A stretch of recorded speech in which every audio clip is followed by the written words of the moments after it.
Akhirnya apa? Karena dipesan ngomongnya begitu, fadzahaba, maka berangkatlah si anak itu ilaihi kepada si malaikat, wa akhbarahu, dan dia mengabarkan kepada si pembelinya itu malaikat bidzalika dengan ucapan ibunya. Faqala, maka berkata malaikat lahu kepada si pemuda itu, inna bani Israila yaqtul lahum qatilun. Sesungguhnya orang Bani Israel itu ada yang bunuh. Wa yatawaqafu bayanu qatilihi ala dzalikal baqarah. Nah, ada seorang Bani Israel yang terbunuh. Ini kasus belum terpecahkan. Nanti sapi inilah yang memecahkan siapa pembunuhnya, gitu. Malaikat yang jelasin tuh. Nah, terus apa? Alada atau dikal baqarah. Fala tabiha illa bimil'i maskiha zahaban. Gitu. Maka jangan kau jual sapi ini, jangan kau jual sapi ini kecuali dengan apa? Kecuali dengan sepenuh kulitnya sapi ini dengan emas. Artinya apa? Semahal-mahalnya bahasanya. Jangan kau jual sapi ini kecuali dengan harga yang semahal-mahalnya. Ya, akhirnya fa'ala ma amara bihi. Akhirnya si pemuda itu melakukan apa yang diperintahkan oleh malaikat kepadanya. Ya. Wal fatahu wasyabu as-sakhiy. Si pemuda ini adalah orang yang dermawan, Wala syakka annahu kana kadzalik. Itu tidak ada keraguan bahwasanya apa? Al-amr al-muqarrar kadzalik. Artinya gini ya. Ini sengaja karena memang yang beli adalah orang kaumnya Nabi Musa, orang Bani Israel yang ngeyelan, banyak nanya, akhirnya makin diberatin. Karena makin diberatin, ya ini jadi sapi yang jadi wasiat yang ditaruh di hutan itu bakal cikal bakal jadi ada kasus itu gitu, ada kasus itu. Nah akhirnya apa? Makanya pesan malaikat. Ini ibunya tahu itu malaikat yang beli. Makanya malaikat sengaja jualnya mahal, belinya mahal ya, supaya nanti dijual dengan orang itu segitu. Jadi malaikat bukan malaikat yang beli ya. Dia memberikan satu gambaran dengan membayar sapi itu dengan harga 2 kali lipat dari penawaran. Artinya apa? Nanti dengan harga segitulah sapi itu kau jual kepada mereka karena dia lagi nyari sapi ini. Dia dan gak ada lagi cuma ini sapinya. Kalau sapi bisa ngomong, coba. Nah iya, kalau beli buat lebaran aja nggak jadi dipotong, bisa ngomong bagaimana? Nah itu seperti itu ya. Nah ini ceritanya panjang nih, cerita panjang. Akhirnya sapi itu terbelilah oleh mereka, disembelih itu sapinya. Cerita singkatnya ya, disembelih. Nah setelah disembelih itu ada mufassir mengatakan dagingnya ini yang terbunuh belum dikubur gitu. Terbunuh belum dikubur itu daging sapi itu diambil ditempelkan ke jasadnya, hidup lagi itu dia yang dibunuh itu ya. Jadi di sini ada ayat ini, faqul nadribuhu bi ba'dihha. Di sini kita bacanya wa idh qultum nafsan fadara'tum fiha wallahu mukhrijum ma kuntum taktumun. Wa idh qultum nafsan fadara'tum, asalnya dari sini ayat, dari sini dulu baru ke sono. Ini malah ada belakangan nih itu. Wa idh qultum fadara'tum wa idh qultum nafsan fadara'tum, ingatlah peristiwa pembunuhan yang terjadi di antara kamu lalu kamu saling menuduh. Nah gitu ya. Kalau tadi kan di sana tiba-tiba wa idh qala Musa liqaumihi apa? Ya qaumi apa? Innallaha ya'murukum an tadhbahu baqarah, kan gitu langsung sih ya. Ketika Musa berkata kepada kaumnya, Allah menyuruh kalian untuk menyembelih sapi. Gitu ya. Nah, kan langsung nyuruh nyembelih sapi. Padahal kasusnya dari sini dulu. Ini ayat i'tirad namanya, bertentangan. Seharusnya ini dulu ayatnya, tapi ini malah belakangan datangnya ya. Gitu. Kalau ditafsirnya begitu. Wa idh qultum nafsan fadara'tum fiha, ingatlah peristiwa pembunuhan yang terjadi di antara kamu lalu kamu saling menuduh. Wallahu mukhrijum ma kuntum taktumun, Allah juga yang menyingkap rahasia yang kamu sembunyikan.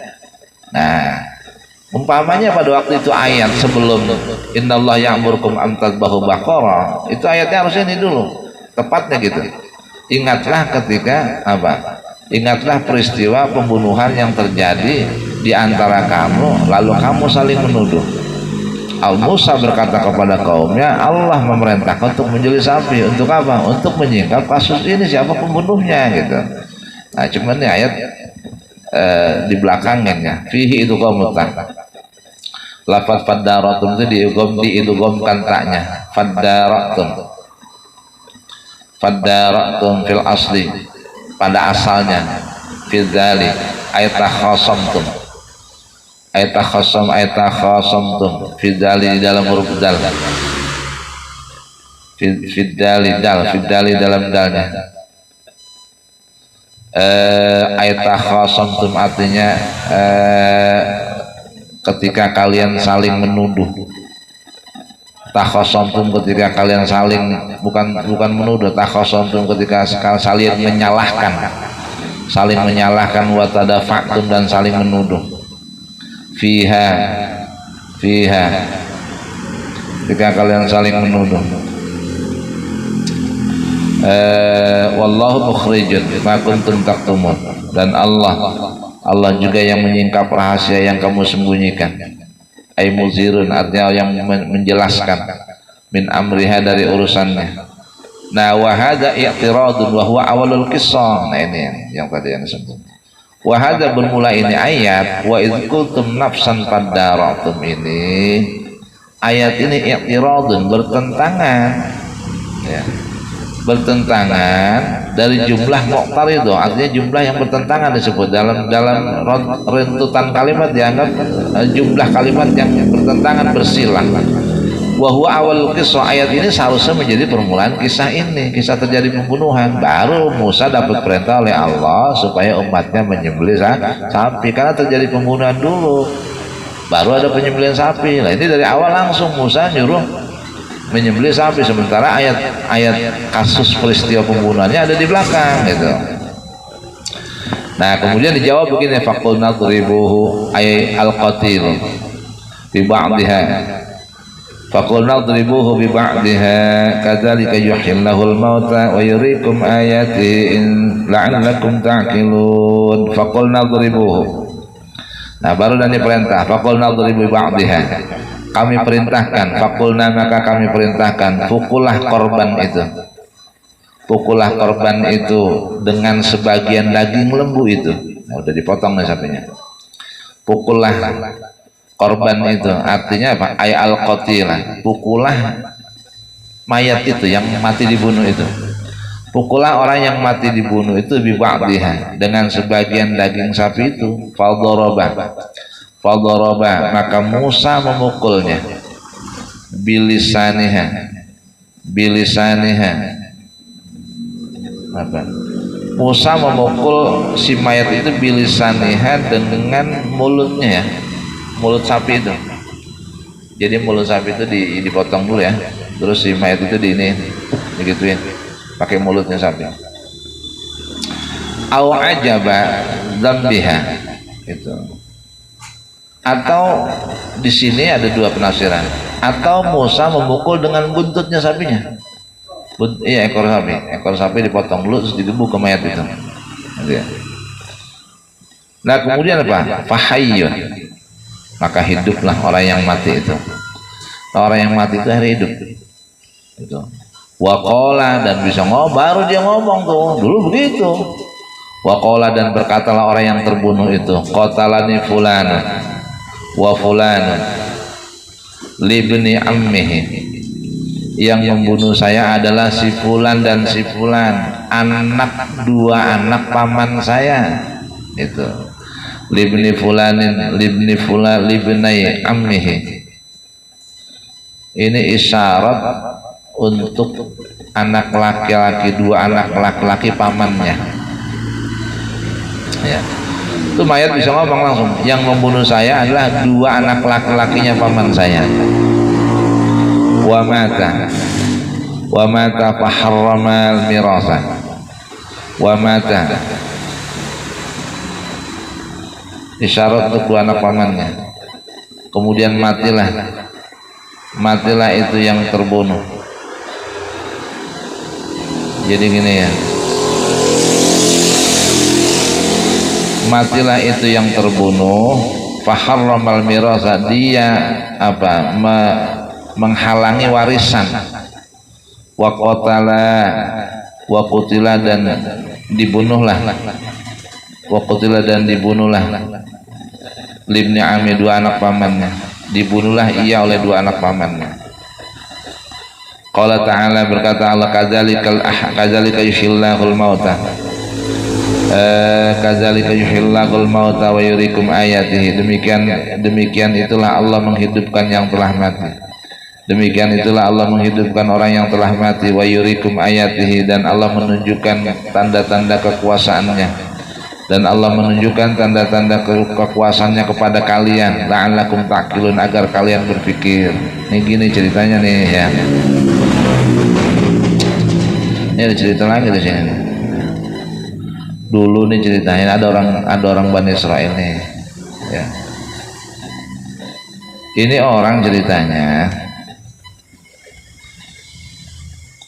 kaya nih, ini orang kaya. Ini orang kaya. Cuman hartanya dia kagak mau warisin sama anaknya. Itu. Dia nggak mau mewariskan harta itu kepada anaknya. Terus dianya nggak mati-mati. Lah kalau belum mati kan belum bisa waris.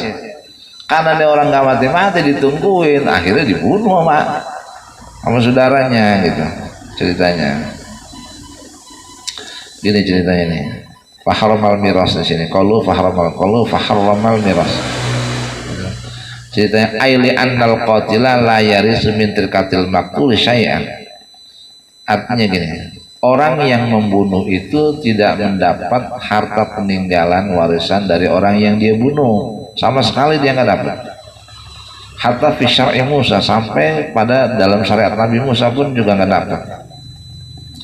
Kenapa? Jadi emang begini dalam hukum waris di agama, orang kalau membunuh orang tuanya itu nggak dapat warisan, putus ya, putus. Jadi orang kalau bunuh orang tua nggak akan dapat, nggak ada hukumnya, nggak dapat warisan hukumnya. Nah, wasababu qatlihi iyyahu ya.